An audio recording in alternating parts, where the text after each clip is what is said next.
Hello friends, तो स्वागत है आपका एक बार फिर से मेरे यूट्यूब चैनल पे। तो जैसा आपको पता है कि हमारा ये चल रहा है क्लास 10 का केमिस्ट्री का लास्ट चैप्टर जो है पीरियोडिक क्लासिफिकेशन ऑफ एलिमेंट्स। और प्रीवियस लेक्चर में हमने डॉबर्नर ट्रायड के बारे में पढ़ा था और वहाँ हमने सीखा था कि डॉबर्नर ने कैसे तीन एलिमेंट्स के ग्रुप्स बनाए थे। लेकिन डॉबर्नर का जो मॉडल था बच्चों वो फेल हो गया था। क्यों हो गया था फेल? क्योंकि डॉबर्नर सिर्फ 3 ही ट्रायड्स बना पाए थे, बाकी एलिमेंट्स को डॉबर्नर ट्रायड्स की फॉर्म में अरेंज नहीं कर पाए थे, इसलिए वो मॉडल फेल हो गया था। डॉबर्नर के बाद जो नेक्स्ट मॉडल हमारे पास आता है that is Newlands law of Octave, या हम कह सकते हैं कि न्यूलैंड्स मॉडल। तो न्यूलैंड एक बहुत ही अच्छे साइंटिस्ट थे। उन्होंने कई तरह के एलिमेंट्स को स्टडी किया, एलिमेंट्स की प्रॉपर्टीज़ को स्टडी किया, और फिर वो उनके दिमाग में एक आइडिया आया और उस आइडिया के थ्रू ही उन्होंने एक पैटर्न निकाला एलिमेंट्स को क्लासिफाई करने का, एलिमेंट्स को अरेंज करने का। वही आज हम लोग डिस्कस करेंगे। तो बेसिकली न्यूलैंड ने एलिमेंट्स को जो अरेंज किया था वो अरेंज किया था उन्होंने according to the increasing atomic mass number. उन्होंने एलिमेंट्स को इस तरह से अरेंज किया था उनके increasing atomic mass number. Atomic mass number तो सबको पता है ना, किसी भी एटम का एटॉमिक मास नंबर बच्चों क्या होता है?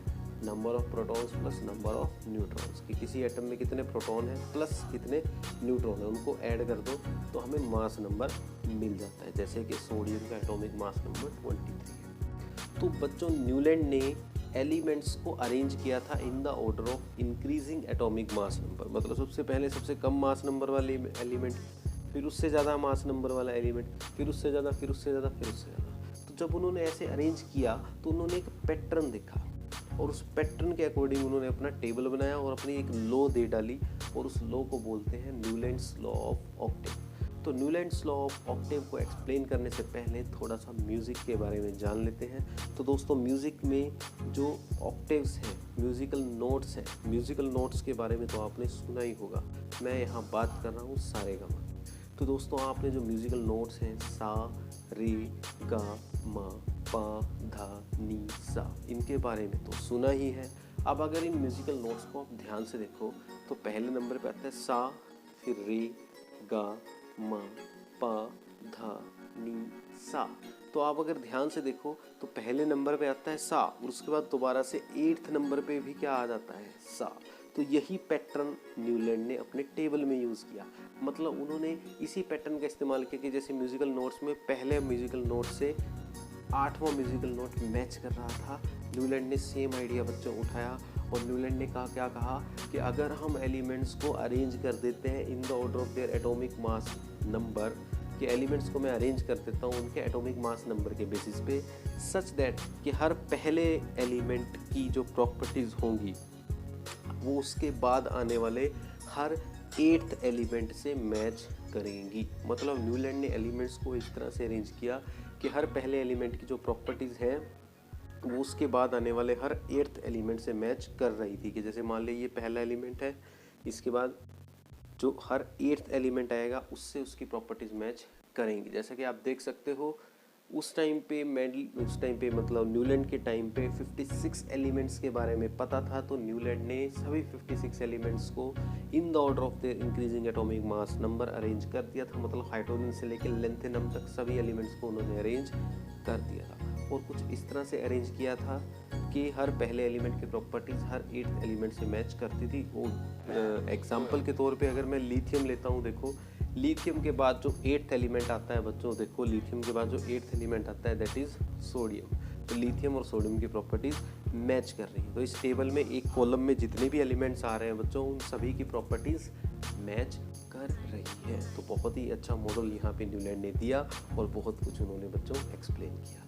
अब बात आती है क्या न्यूलैंड का जो ये मॉडल था ये बिल्कुल परफेक्ट था, क्या इसमें कोई कमी नहीं थी? तो इसका आंसर आता है बच्चों कि यस, ये मॉडल परफेक्ट नहीं था, इसमें बहुत सी कमियां थी। अब हम उन्हीं लिमिटेशंस की बात करेंगे। तो नेक्स्ट अब टॉपिक होने वाला है limitations of Newlands law of Octave, कि न्यूलैंड के मॉडल की कमियां क्या क्या थी। तो दोस्तों न्यूलैंड का मॉडल भी फेल हो गया था। क्यों फेल हो गया था, उसकी शॉर्टकमिंग्स क्या थी, वो अब हम लोग डिस्कस करने जा रहे हैं। तो पहली लिमिटेशन दोस्तों न्यूलैंड के मॉडल की ये थी कि हालांकि न्यूलैंड ने अपने टेबल के अंदर 56 एलिमेंट्स को अरेंज कर दिया था, लेकिन प्रैक्टिकली जब देखा गया कि एलिमेंट्स की प्रॉपर्टीज मैच करती हैं या नहीं, तो ये सिर्फ कैल्शियम तक ही संभव हो पाया। मतलब न्यूलैंड का जो टेबल था बच्चों, उसमें सिर्फ कैल्शियम तक ही एलिमेंट्स इस लॉ को ओबे कर रहे थे। कैल्शियम के बाद के जो एलिमेंट्स थे उनकी आपस में प्रॉपर्टीज मैच नहीं होती थी, ठीक है। तो ये उसकी पहली शॉर्टकट। उसके बाद दूसरी जो लिमिटेशन थी बच्चों न्यूलैंड के मॉडल की, दूसरी लिमिटेशन ये थी कि जो न्यूलैंड का मॉडल था उसमें कोबाल्ट और निकल, जिनका एटॉमिक मास नंबर अलग अलग है, उनको भी एक ही स्लॉट में रखा गया था। तो एक ये लिमिटेशन होगी।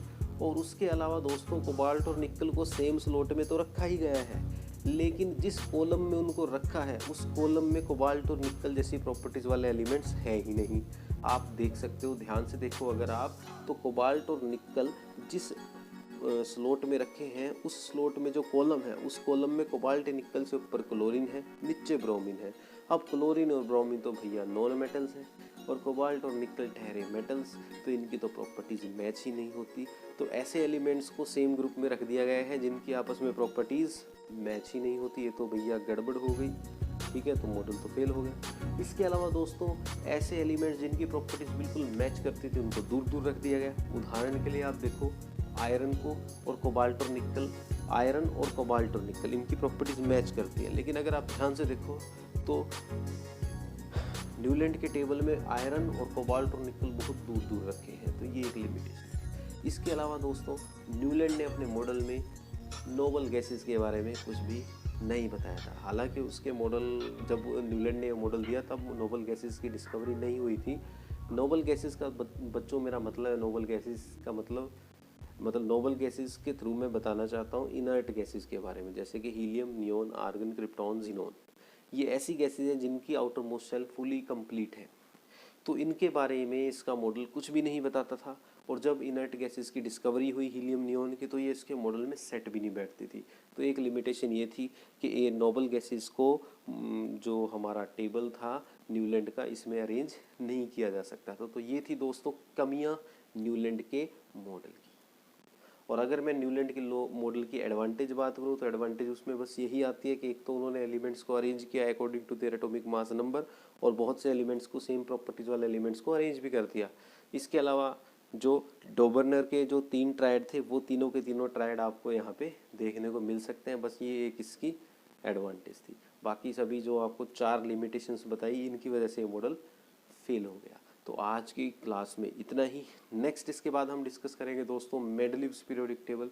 आई होप ये वीडियो आपको पसंद आई होगी। अगर वीडियो अच्छी लगी तो लाइक ज़रूर करना, अगर चैनल नए हो तो सब्सक्राइब भी ज़रूर करना। I need your support.